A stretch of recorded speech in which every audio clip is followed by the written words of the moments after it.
सर्व दर्शकांची विदर्भ दर्पण न्यूज मध्ये स्वागत आहे।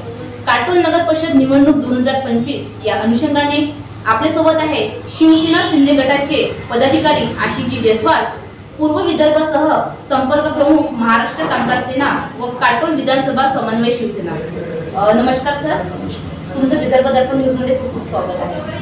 सर, तुमच्या या तुम्ही राजकीय क्षेत्रामध्ये कधीपासून आहे आणि कशी काय आवड तुमची निर्माण झाली, काय सांगाल याबद्दल? राजकीय क्षेत्रात आवड म्हणजे माझे वडील या क्षेत्रात जेव्हा शिवसेना आली, शिवसेना स्थापन झाली, या क्षेत्रात सर्वप्रथम शिवसैनिक म्हणजे माझे वडील ओमप्रकाश जयस्वाल। आणि शिवसेनेत असताना असण्याच्या पहिले शिवसेनेचे ते नगरसेवक होते या वार्डातले, माझ्या वार्डात नगरसेवक, आणि त्याच्यानंतर नगर परिषदचे सभापती सुद्धा त्यांनी घोषविले आहे। या काटोल नगर परिषद निवडणुकीमध्ये पहिल्यांदा शिवसेना गट एक निवडणूक लढत आहे, काय सांगाल याबद्दल? लढत असलो तरी एक खंबीर नाही ताकदवर पक्षाला घेऊन आम्ही लढा देत आहोत। आम्ही केंद्रातही तेवढ्या ताकदीनं, आम्ही राज्यातही तेवढ्या ताकदीनं, आणि मुख्य म्हणजे जो आमचे पक्षप्रमुख एकनाथजी शिंदे साहेब, जे उपमुख्यमंत्री, महाराष्ट्राचे उपमुख्यमंत्री आहेत, त्यांच्याजवळ नगर विकासचं जे खातं आहे, म्हणजे नगरपालिकेला, नगरपंचायतीला किंवा महानगरपालिकेला जे येणारा जो फंड आहे त्यांच्याच खात्यातून येतो।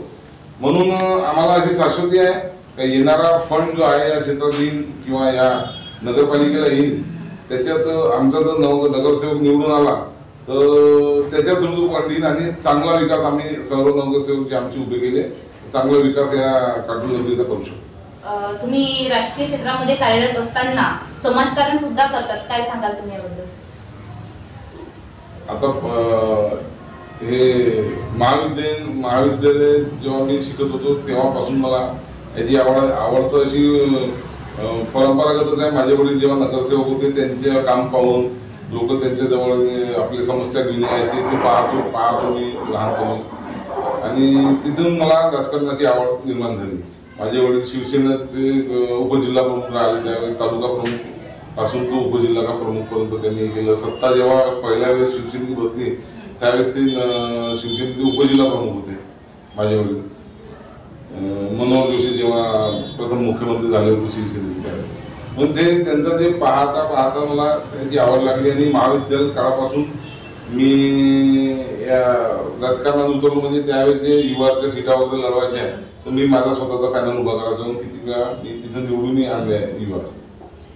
तुम्ही काटोल नगर परिषद निवडणूक 2025 शिंदे गटाच्या मध्ये येण्याआधी कोणत्या गटामध्ये तुम्ही होते आणि कोणकोणते कामे तुम्ही केले, काय सांगाल? त्याच्या पहिले मी बच्चूभाऊ कडू यांच्या पक्षात काटोल विधानसभा, काटोल शहर प्रमुख ते काटोल विधानसभा प्रमुख पर्यंत मी पद सांभाळला, आणि त्या कार्यकाळात मी पुष्कळचे आंदोलन या क्षेत्रात केले। अपंग दिव्यांग बांधवांसाठी त्यांचा जो 1995 पासूनचा जो त्यांचा वार्षिक निधी त्यांना मिळायचा तो हे नगरपालिका पंचायत समिती वाटप करत नव्हता।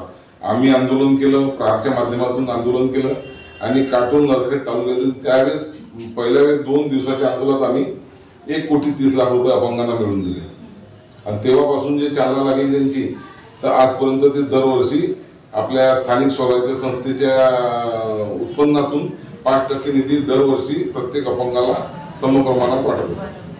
आता तुम्ही येत्या काटोल नगर परिषद निवडणूक 2025 मध्ये शिवसेना गटाचे उमेदवार उतरवले आहेत भिंडामध्ये, किती उमेदवार आणि उतरवले आहे तुम्ही या निवडणुकीमध्ये, काय सांगाल? तसे काटोल शहरात नगरपालिकेत 25 उमेदवार उभे आहे, म्हणजे 25 उमेदवारांचा वार्ड आहे, म्हणजे 12 प्रभाग आहे, 12 प्रभागात 25 उमेदवार। परंतु आम्हाला वेळ कमी मिळाल्यामुळे युती झाली नाही बीजेपी सोबत, आणि वेळ कमी मिळाल्यामुळं आणि आमचे जे नेते आहे किरण भाऊ पांडव त्यांना या क्षेत्राचा प्रभारी नेतृत्व भेटलं नव्हतं। त्या नगरपालिका निवडणुकीला त्यांना प्रभारी झालं तेव्हा आम्ही सर्व ऍक्टिव्ह झालो, इच्छे पदाधिकारी, आणि त्यांच्या नेतृत्वात आम्ही या ठिकाणी आता वेळ कमी भेटल्यामुळं आम्ही फक्त नगराध्यक्षही आम्ही लढू शकलो नाही। फक्त 6 उमेदवार आम्ही चांगले उमेदवार निवडून आम्ही उभे केले। जसं आपल्याला माहितच आहे की मागील ज्याही निवडणुकी झाल्या काटोल नगर परिषदच्या त्या निवडणुकीमध्ये शेतकरी कामगार पक्ष बीजेपी या दोन पक्षांविरुद्ध व्यतिरिक्त आपल्याला कोणता पक्ष दिसायला नाही, पण यावेळेला तुम्ही आपला शिंदे गटात पक्ष आपण आणला आहे, काय सांगाल याबद्दल? नाही, जर युती राहिली असती तर तिसऱ्या पक्षाचा विषयच नव्हता, पण युती नाही झाल्यानं आम्ही शिवसेना स्वबळावर लढण्याचा निर्णय घेतला आणि ताकदीनं आम्ही 6 सीटावर ताकदीनं लढू आणि मोठ्या प्रमाणात टक्कर देऊ आणि आमचे सर्व कॅन्डिडेट निवडून आणू. मग तो बीजेपीचा कॅन्डिडेट पडो किंवा शेतकरी कामगार पक्षाचा राष्ट्रवादीचा पडो, त्याचा काही विषय नाही, त्यांच्यासोबत टक्कर आहे. आम्ही ताकदीनं लढून ताकदीनं लढा देऊ, शेवटच्या माणसापर्यंत पोहोचण्याचा प्रयत्न करू. एक नवीन गट पक्ष या काटोल जिल्ह्यात आणलेला आहे, तर पदाधिकारी असता याच्याने तुम्ही काय आव्हान द्याल जनतेला, काय वाटतं तुम्हाला?